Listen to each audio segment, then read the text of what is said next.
श्री शिवाय नमस्तुभ्यम। हर हर महादेव। जय श्री राधे कृष्णा। जय श्री हरि विष्णु।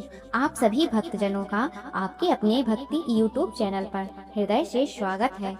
आज हम श्रवण करेंगे अधिक मास पुरुषोत्तम मास महात्म की पावन कथा का 12वां अध्याय। भक्तों, हिंदू धर्म में अधिक मास अर्थात पुरुषोत्तम मास का बहुत ही विशेष महत्व माना गया है। यह महीना स्वयं भगवान श्री हरि विष्णु को अत्यंत प्रिय है। इस महीने में जो भी मनुष्य श्रद्धा और भक्ति से भगवान विष्णु, माता लक्ष्मी, श्री राधा कृष्ण, शिव पार्वती और सभी देवी देवताओं की पूजा करता है, उसके जीवन के बड़े से बड़े संकट भी समाप्त हो जाते हैं। पुरुषोत्तम मास में गंगा स्नान, दान पुण्य, तुलसी पूजा, दीपदान, कथा श्रवण, भूमि पर शयन, ब्रह्मचर्य पालन और भगवान के नाम का जप करने से मनुष्य को अनेक जन्मों के पापों से मुक्ति मिलती है।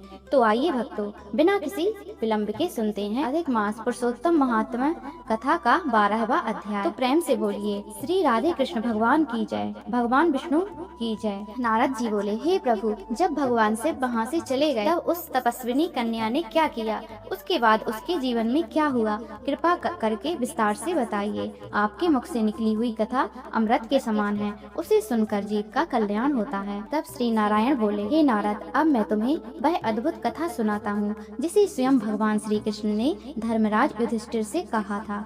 श्री कृष्ण बोले, हे राजन, जब भगवान शिव वहाँ से चले गए तब वह कन्या अत्यंत दुखी हो गई। उसका हृदय बृहस की अग्नि में जलने लगा। वह बार बार लंबी सांसें लेती और रोती रहती थी।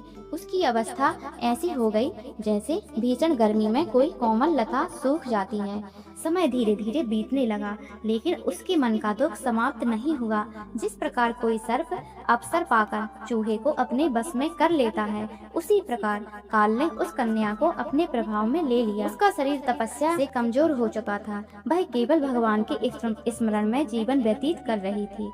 कुछ समय बाद वह कन्या अपना शरीर त्याग कर दिव्य लोक को चली गई, लेकिन उसके तप और भक्ति का प्रभाव कभी नष्ट नहीं हुआ। हे राजन, उसी तपस्विनी कन्या ने अगले जन्म में महान राजा द्रौपद के यहाँ जन्म लिया। यज्ञ की अग्नि से उत्पन्न होने के कारण वह समस्त संसार में द्रौपदी के नाम से प्रसिद्ध हुई। जब राजा द्रौपद ने महान यज्ञ किया तब यज्ञ कुंड से एक दिव्य कन्या प्रकट हुई। उसका तेज सूर्य के समान था। उसकी सुंदरता को देखकर सभी देवता आश्चर्यचकित हो गए। वह कन्या कोई साधारण स्त्री नहीं थी, वह पूर्व जन्म की वही तपस्विनी थी जिसने भगवान शिव की आराधना की थी। सब समय आने पर द्रौपदी का स्वयंवर रचा गया। उस स्वयंवर में भीष्म, दुर्योधन, कर्ण और अनेक बड़े बड़े राजा उपस्थित हुए। स्वयंवर में एक घूमती हुई मछली की आंख को देखकर उसका लक्ष्य भेदना था। सभी राजा असफल हो गए। तब अर्जुन ब्राह्मण का भेष धारण करके वहां पहुंचे। उन्होंने भगवान का स्मरण किया और एक ही बाण में मछली आंख को भेद दिया। समस्त सभा आश्चर्यचकित रह गई। द्रौपदी ने अर्जुन के गले में वरमाला डाल दी। लेकिन हे राजन, संसार में सुख और दुख साथ साथ चलते हैं। जिस द्रौपदी ने भगवान की भक्ति की थी, उसे भी जीवन में महान कष्टों का सामना करना पड़ा। कौरवों की सभा में दुष्ट दुशासन ने द्रौपदी के बाल पकड़कर उसे घसीटा। सभा में उपस्थित बड़े बड़े योद्धा मौन रहे। द्रौपदी रोने लगी। उनकी आंखों से आंसुओं की धारा बहने लगी। वह पुकारने लगी, हे दामोदर, हे कृष्णा, हे दीन बंधु, हे गोपीनाथ, हे भक्त वत्सल प्रभु, अब मेरी रक्षा कीजिए। लेकिन भगवान श्री कृष्ण तुरंत प्रकट नहीं हुए। तब द्रौपदी ने दोनों हाथ जोड़कर पूरी श्रद्धा और समर्पण से भगवान को पुकारा। वह बोली, हे प्रभु, अब संसार में कोई मेरा सहारा नहीं है। मैं स्वयं को आपके चरणों में समर्पित करती हूँ। जैसे ही द्रौपदी ने पूर्ण विश्वास से भगवान का स्मरण किया, उसी क्षण द्वारका में बैठे भगवान श्री कृष्ण का हृदय द्रवित हो उठा। भगवान गरुड़ पर बैठकर तुरंत वहाँ पहुँचे। उन्होंने द्रौपदी की लाज बचाने के लिए अनंत वस्त्र प्रदान कर दिए। दुशासन वस्त्र खींचते खींचते थक गया, लेकिन द्रौपदी का चीर समाप्त नहीं हुआ। सभा में बैठे सभी लोग आश्चर्यचकित रह गए। तब भगवान श्री कृष्ण बोले, हे द्रौपदी, तुम मेरी परम भक्त हो, लेकिन पूर्व जन्म में तुमने पुरुषोत्तम मास का थोड़ा सा अनादर किया था। उसी कारण तुम्हें यह कष्ट सहना पड़ा। जो मनुष्य पुरुषोत्तम मास का अपमान करता है, मैं उससे प्रसन्न नहीं होता। यह महीना देवताओं और ऋषियों को भी दुर्लभ है। जो इस महीने में भक्ति, दान, व्रत और भगवान का स्मरण करता है, उसका जीवन धन्य हो जाता है। भगवान आगे बोले, हे पांडवों, जिन्होंने द्रौपदी का अपमान किया है उनका विनाश निश्चित है। दुर्योधन, दुशासन और अधर्मी कौरव अपने कर्मों का फल अवश्य पाएंगे। हे युधिष्ठिर, 14 वर्ष पूर्ण होने के बाद तुम्हें पुनः राज्य प्राप्त होगा। भगवान श्री कृष्ण की वाणी सुनकर पांडवों की आंखों में आंसू आ गए। वे बोले, हे प्रभु, आप ही हमारे जीवन हैं, आपके बिना हमारा कोई अस्तित्व नहीं है। जैसे मछली जल के बिना जीवित नहीं रह सकती, वैसे ही हम आपके बिना जीवित नहीं रह सकते। हे जगन्नाथ, हमेशा हमारी रक्षा कीजिए। भगवान श्री कृष्ण प्रेम से मुस्कुराने लगे। उन्होंने पांडवों को गले लगाया और कहा, जो मनुष्य सच्चे मन से मेरा स्मरण करता है, मैं कभी उसका त्याग नहीं करता।